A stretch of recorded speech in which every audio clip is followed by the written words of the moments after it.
morning students. Today in our biology revision tutorial, we are discussing about the kingdom fungi. But first of all, we are going through its basic features. As we know that these are the organisms from where multicellular body design started. So they are eukaryotic multicellular organism, except yeast, a kind of fungi which is unicellular.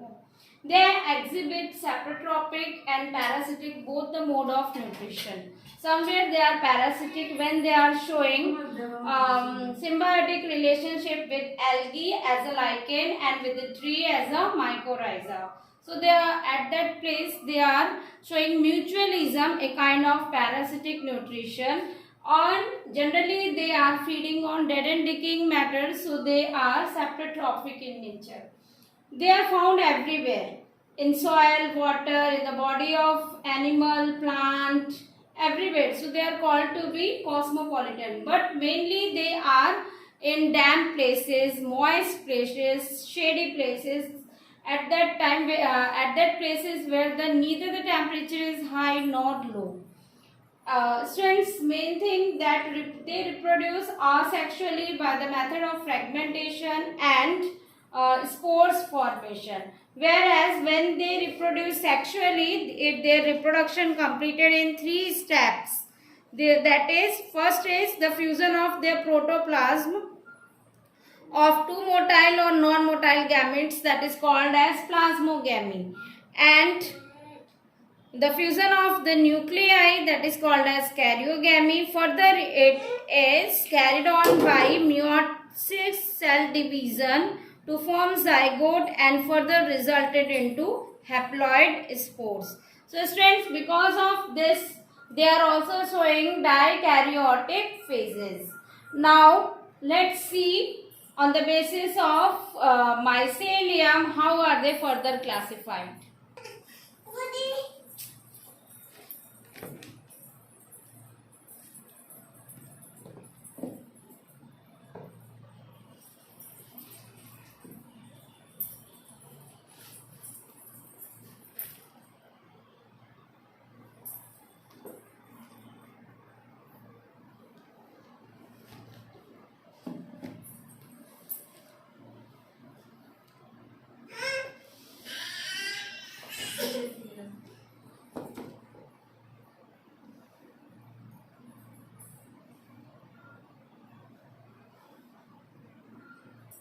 So here we will observe on the basis of mycelium present inside them, the further fungi can be classified into Phycomycetes, Ascomycetes, Basidiomycetes and Deuteromycetes. Now let's see their features separately. Students, Phycomycetes are the members which are generally found in aquatic habitats. They are also found to be in damp places, moist places, cool places, or we can also find them on decayed wood. Their mycelium is aseptate and cenocytic in nature. They reproduce by asexual mode, which is occurs through their zoospores and aplantospores, whereas when they reproduce sexually, their spores are endogenously produced inside the sporangium body, and they show a kind of similarity in their morphology as isogamous or dissimilarity as anisogamous and oogamous. So their fusion further resulted into formation of spores. The examples are mucor, which is rhizopus, generally found on bread mold, and albugo, which is a kind of parasitic fungi found to be on mustard plant. There it causes disease inside the mustard plant. Second one is Ascomycetes, which are also called to be sac fungi. They are also found in aquatic habitat, especially on dungs of grazing animal, damp places, moist places, and students, Ascomycetes are mainly multicellular except yeast, which is unicellular in nature. Their nature is saprophytic and decomposers. They help in decomposing the organic matter of plants and animals by feeding on it.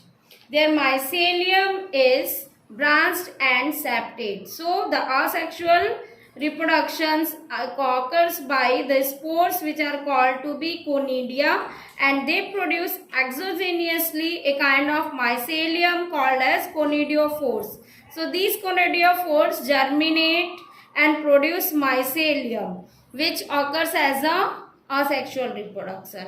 When sexually they reproduce, their spores are called to be ascospores, which are indigenously produced in a sac-like structure. Because of that sac-like structure, they are also called to be sac fungi.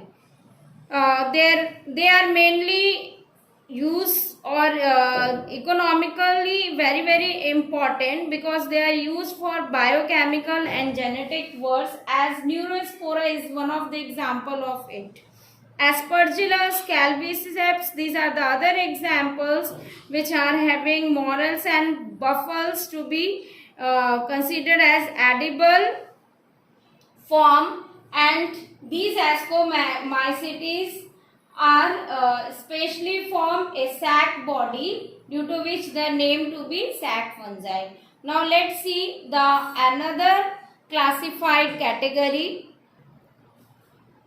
Basidomycetes, which are also called to be puffballs. They grow in soil, the logs of wood and tree stumps. They also grow in decayed stuff of plant or animal waste. So students, their mycelium is branched and septate, because of which they make a puff ball like appearance and called to be puff balls as a nickname. They are parasitic and pathogenic in nature.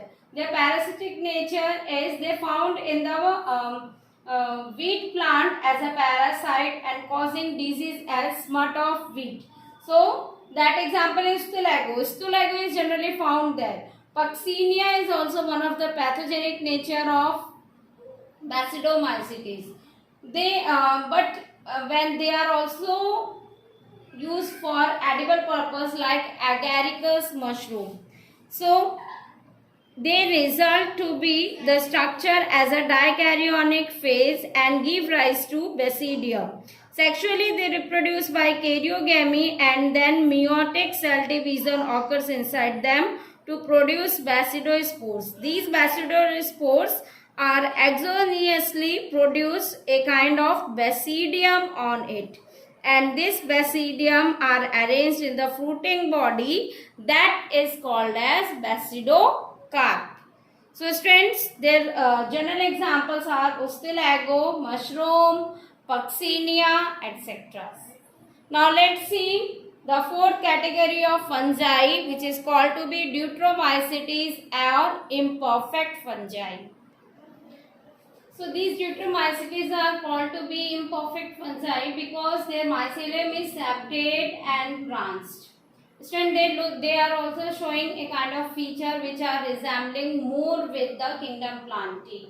They reproduce asexually through vegetative phase, and their main speciality is that in asexual vegetative stage their name is given to be as Deuteromycetes, and that stage is placed under another class. So fungi were correctly identified and moved as a Deuteromycetes. Once perfect sexual phase of these members were Deuteromycetes, they were discovered to show Ascomycetes and Basidomycetes form. So because of this reason, they are also called to be imperfect fungi. They are also they helps in mineral recycling because they show littering and convert the substance organic matter of plants and animal into minerals. So they also help in recycling of minerals. Students, the common examples are Alternaria, Colectrium and Trichoderma. This is all about our revision tutorial class, as we have discussed the kingdom fungi and its classification. Thank you and have a nice day.